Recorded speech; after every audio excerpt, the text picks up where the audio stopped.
Ukraine روس تنازع اور عالمی سیاست میں ہلچل۔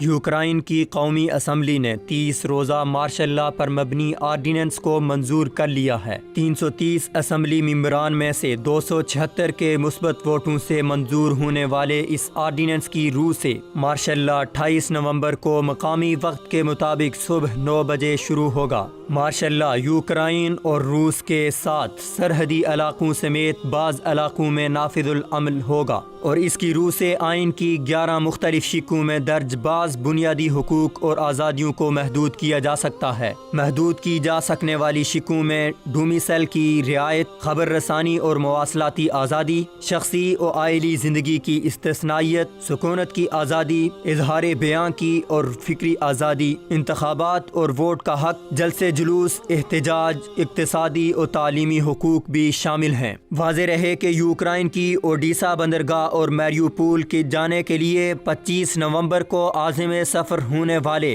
3 یوکرائنی جنگی بحری جہازوں پر روس کی سمندری حدود میں داخل ہونے کی وجہ سے بحیرہ آزاک میں آبنائے کیرچ کے قریب روسی جنگی جہازوں کی طرف سے فائرنگ کی گئی، جس کے نتیجے میں 3 جہاز راں زخمی ہوئے۔ بعد ازاں روس نے یوکرائن کے 3 بحری جہاز قبضے میں لے کر 24 اہلکاروں کو بھی گرفتار کر لیا۔ امریکہ اور یورپ کے کئی ممالک نے روس اور یوکرائن کے درمیان جاری اس تنازع پر روس پر شدید تنقید کی ہے۔ نیٹو سربراہ اسٹولٹنبرگ کا کہنا ہے کہ روسی رویے پر انہیں افسوس ہے۔ روس یوکرائن کے ساتھ زیادتی کا ازالہ کرے۔ دوسری جانب روسی صدر پیوٹن نے جرمن چانسلر سے فون پر بات کی اور یوکرائن میں مارشل لا پر تشویش کا اظہار کیا۔ تجزیہ کاروں کے مطابق روس کی پڑوسی ممالک سمیت یورپ اور امریکہ میں بھی مداخلت بڑھتی جا رہی ہے، جس سے تمام ممالک پریشان ہیں۔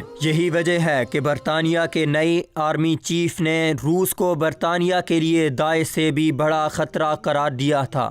واضح رہے کہ ماضی میں روس یورپ کے کئی علاقوں پر قبضہ کر چکا ہے۔